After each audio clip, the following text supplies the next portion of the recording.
Hello guys, good afternoon, welcome back to my channel. আমি শ্রেয়া চলে এসেছি আরও একটি নতুন মিনি ব্লগ নিয়ে। আজ আমি আর আমার বোন যাচ্ছি জন্মাষ্টমী উপলক্ষে যে ঝুলনের মেলা বসে সেই মেলা দেখতে। তাই আমি ভাবলাম একটা ছোট্ট ভিডিওর মাধ্যমে আপনাদের সকলকে সেই মেলাটা দেখার সুযোগ করে দিই। এই তো দেখতে দেখতে আমরা মেলাতে চলে এসেছি। আমি আর আমার বোন মেলার দোকানগুলো ঘুরে ঘুরে দেখছিলাম আর ভাবছিলাম যে কি কিনবো। মেলায় যাই দেখি সেটাই কিনতে মনে হয়। এরই মধ্যে আমরা কিছু জিনিস কিনে নিই, তারপরেই সোজা চলে যাই ফুচকা খেতে। মেলায় যাবো আর ফুচকা খাবো না, সেটা তো হতে পারে না।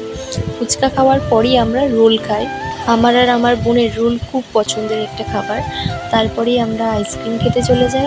আইসক্রিমটা খেতে খেতে আমরা সোজা যাই ঝালমুড়ির দোকানে। তারপর মায়ের জন্য একটু ঝালমুড়ি নিই, দিয়ে বাবাকে ফোন করে দিই যে আমাদের নিতে এসো, আমাদের মেলা দেখা হয়ে গেছে। আর এই তো দেখতে দেখতে বাবা আমাদের নিতে চলেও এসেছে। তারপর আমরা সোজা বাড়ি চলে যাই।